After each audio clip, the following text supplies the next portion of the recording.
عزیز طلبہ و طالبات، السلام علیکم۔ گلستان اردو چینل میں آپ سب کو خوش آمدید کہتے ہیں اور یہ امید کرتے ہیں کہ آپ سب بخیریت ہوں گے۔ آج کی اس ویڈیو میں ہم خواجہ حیدر علی آتش کی ایک غزل سن تو سہی جہاں میں ہے تیرا فسانہ کیا، کہتی ہیں تجھ کو خلق خدا غائبانہ کیا۔ آج ہم اس غزل کی غزل خوانی کے ساتھ حل لغات اور اشعار کی تشریح کریں گے۔ تو آئیں شروع کرتے ہیں۔ غزل ملاحظہ کیجیے۔ سن تو سہی جہاں میں ہے تیرا فسانہ کیا، کہتی ہیں تجھ کو خلق خدا غائبانہ کیا۔ زیر زمیں سے آتا ہے جو گل سو زر بکف، کاروں نے راستے میں لٹایا خزانہ کیا۔ اڑتا ہے شوق راحت منزل سے اسب عمر، مہمیز کس کو کہتے ہیں اور تازیانہ کیا۔ تبلو علم ہی پاس ہے اپنے نہ ملک و مال، ہم سے خلاف ہو کے کرے گا زمانہ کیا۔ بیتاب ہیں کمال ہمارا دل حزیں، مہماں سرائے جسم کا ہوگا روانہ کیا۔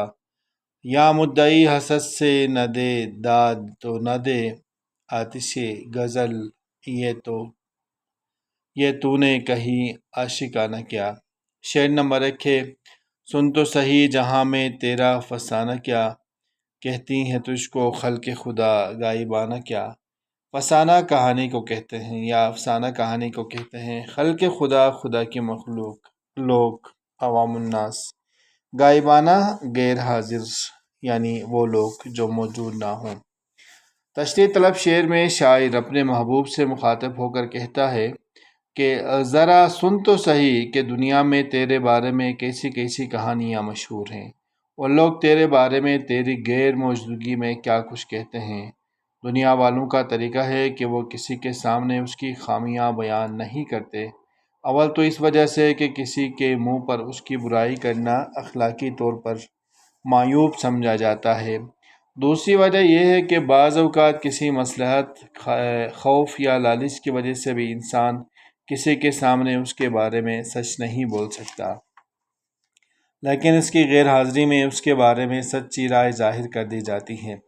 اس اصول کی روشنی میں شاعر اپنے محبوب سے کہتا ہے کہ اگر تم اپنے بارے میں لوگوں کی اصلی رائے جاننے کے خواہش مند ہو تو یہ نہ دیکھو کہ وہ تمہارے سامنے تمہارے بارے میں کیا کہتے ہیں، بلکہ یہ معلوم کرنے کی کوشش کرو کہ وہ تمہاری غیر موجودگی میں تمہارے بارے میں کیا کہتے ہیں۔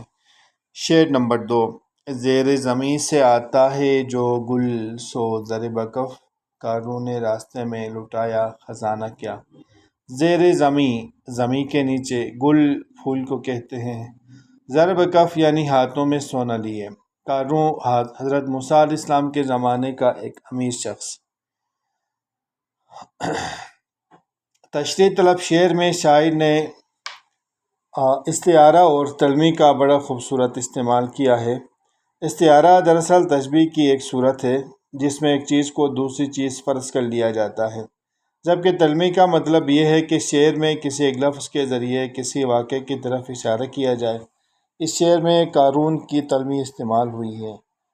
شاعر کہتے ہیں کہ جو پھول کھلتا ہے وہ اپنے ہاتھوں میں سونا لیے ہوئے ہوتا ہے، یوں لگتا ہے کہ جس راستے سے گزر کر پھول زمیں کی سطح پر نمودار ہوتا ہے، اس راستے میں قارون نے اپنا خزانہ یعنی سونا بکھیر دیا ہے، اور پھول وہیں سونا لے کر حاضر ہوا ہے۔ قارون حضرت موسیٰ علیہ السلام کے زمانے کا دولت مند ترین شخص تھا۔ مشہور ہے کہ اس کے خزانے کی چابیاں 70 اونٹوں پر لادی جاتی تھیں۔ حضرت موسیٰ علیہ السلام نے اسے زکوٰۃ دینے کا حکم دیا تو اس نے یہ کہہ کر زکوٰۃ دینے سے انکار کر دیا کہ یہ دولت اس نے اپنی محنت سے حاصل کی ہے۔ چنانچہ وہ عذاب الہی کا شکار ہوا اور اپنے خزانے سمیت زمین میں دفن ہو گیا۔ اس واقعے سے شاعر نے یہ مضمون پیدا کیا ہے کہ پھول میں جو زردانے ہوتے ہیں وہ گویا قارون کا سونا ہے جو پھول کے زردانوں کی صورت میں نمودار ہو رہا ہے۔ یہ شعر حسن تعلیل کا بھی عمدہ نمونہ ہے، جس کا مطلب یہ ہے کہ کسی چیز کی ایسی شاعرانہ توجیہ یعنی وجہ بیان کی جائے جو حقیقی نہ ہو۔ چونکہ اس شعر میں شاعر نے زردانو کی رنگت کو سونے سے تشبیہ دے کر اس کی وجہ قارون کا خزانہ بتائی، اس لیے ہم اسے حسن تعلیل کہیں گے۔ شعر نمبر 3 ہے: اڑتا ہے شوق راحت منزل سے اسپِ عمر، مہمیز کس کو کہتے ہیں اور تازیانہ کیا؟ راحت آرام کو کہتے ہیں۔ شوق راحت منزل یعنی منزل پر ملنے والے آرام کا شوق۔ اسپِ عمر یعنی عمر کا گھوڑا۔ مہمیز کانٹا یا خار۔ تازیانہ کوڑا یا چابک کو کہا جاتا ہے۔ تشریح طلب شعر میں شاعر نے عمر کو ایک ایسے گھوڑے سے تشبیہ دی ہے جو منزل پر حاصل ہونے والے آرام اور آسودگی کے شوق میں دوڑتا چلا جاتا ہے۔ شاعر کہتا ہے کہ عمر کا گھوڑا منزل پر پہنچ کر راحت کی طلب میں اتنی تیزی سے دوڑ رہا ہے گویا اڑتا ہوا جا رہا ہے۔ اسے نہ کسی مہمیز کی ضرورت ہے اور نہ چابک کی۔ مطلب یہ کہ جب سوار گھوڑے پر سواری کرتا ہے تو اسے تیز دوڑانے کے لیے ایڑی سے اس کی کمر دباتا ہے، جسے مہمیز کہتے ہیں۔ اس کے علاوہ چابک بھی مارتا ہے، مگر عمر کا گھوڑا ایسا ہے جو منزل پر پہنچنے کے لیے یا پہنچنے کے شوق میں خود بخود بھاگا چلا جا رہا ہے۔ مراد یہ کہ انسان کی عمر بہت تیزی سے گزرتی ہے، اس لیے انسان کو چاہیے کہ وہ اپنی زندگی کو غنیمت جانے اور دنیا میں ایسے کام کرے جن کی بدولت اسے آخرت کی منزل پر آرام میسر ہو۔ اس شعر کا ایک مفہوم یہ بھی ہو سکتا ہے کہ جو لوگ عشق حقیقی میں خدا کی محبت سے سرشار ہوتے ہیں وہ دنیا سے دل نہیں لگاتے اور جلد از جلد اس دنیا کا سفر طے کر کے اپنی منزل پر پہنچ جاتے ہیں یا پہنچنا چاہتے ہیں، اور جو محبوب حقیقی یعنی اللہ تعالیٰ کے دیدار کی منزل ہے اور مرنے کے بعد ہی نصیب ہوگی۔ شعر نمبر 4: تبل و علم ہی پاس ہے اپنے، نہ ملک و مال ہم سے خلاف ہو کے کرے گا زمانہ کیا؟ تبل یعنی نوبت اور علم یہاں پہ جھنڈا۔ اس شعر میں شاعر اپنا فقر و استغنا کا حال بیان کرتے ہوئے کہتا ہے کہ ہمارے پاس نہ شان و شوکت ہے اور نہ ہم کسی ملک کے مالک یعنی حاکم ہیں اور نہ ہمارے پاس مال و دولت ہے، چنانچہ دنیا ہمارے خلاف ہو کر ہم سے کیا کر لے گی۔ مراد یہ کہ دنیا میں مخالفت اور لڑائی جھگڑے کے جو اسباب ہیں ان میں سے ایک یہ ہے کہ انسان کسی ملک کا مالک ہو، اسے ایسا اعلیٰ عہدہ دار ہو یا ایسا عہدہ اس کو ملے جس کو علم عطا کیا گیا ہو، اور جب کہیں جائے تو نوبت یا نعرہ بجا کر اس کی آمد کا اعلان کیا جائے یا اس کا جھنڈا لہرایا جائے۔ ایسی صورت میں اس کے مخالفین اس کے ملک پر قبضہ کرنے کے لیے اس کے خلاف ہو جاتے ہیں۔ اسی طرح اگر کسی شخص کے پاس بہت زیادہ دولت ہو تو لوگ اس کی دولت حاصل کرنے کے لیے اس کے خلاف ہو جاتے ہیں یا اس کی عمارت کو حسد کی آنکھ یا حسد کی نگاہ سے دیکھتے ہیں، مگر شاعر کہتا ہے کہ میں تو فقیر اور درویش انسان ہوں، میرے پاس ایسا کوئی چیز یا ایسی کوئی دولت نہیں جس کی وجہ سے لوگ میرے مخالف ہوں۔ اس شعر کے مخاطب دراصل وہ لوگ ہیں جو شاعر کے شاعرانہ مقام و مرتبے کی وجہ سے اس کے مخالف تھے۔ شاعر ان لوگوں سے مخاطب ہو کر کہتا ہے کہ مخالفت کی اصل وجہ تو شان و شوکت اور ملک و مال ہے، اور چونکہ میرے پاس یہ چیزیں نہیں ہیں اس لیے لوگ اگر میری مخالفت کریں تو انہیں کچھ حاصل نہیں ہونے والا۔ شعر نمبر 5: بیتاب ہے کمال ہمارا دل ہزی، مہماں سرائے جسم کا روانہ کیا؟ بیتاب بے چینی کی کیفیت یا بے اضطرابی کی کیفیت یا بے قراری کی کیفیت، کمال بہت زیادہ، دل ہزی غمگین دل، سرائے جسم یعنی جسم کی سرائے۔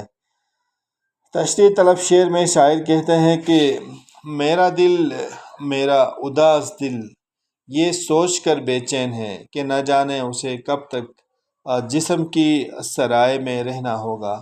یہ شعر عشق حقیقی کا رنگ لیے ہوئے ہیں۔ عشق حقیقی سے مراد اللہ تعالیٰ کی محبت ہے۔ صوفیاء عام طور پر اس دنیا کو سرائے اور قید خانہ سمجھتے ہیں اور جلد از جلد اس دنیا کو چھوڑ دینا چاہتے ہیں تاکہ دوبارہ حقیقت عظمیٰ یعنی بڑی حقیقت یعنی خدا کی ذات کا قرب حاصل کر سکیں۔ یہ شعر صوفیہ کے اس نقطۂ نظر کا غماز بھی ہے کہ اس دنیا کی ہر چیز اور خود انسان خدا کی ذات کا حصہ ہے جو اس سے جدا ہو کر دنیا میں آ گیا ہے۔ یہی وجہ ہے کہ انسان دنیا میں بے چین اور پریشان رہتا ہے۔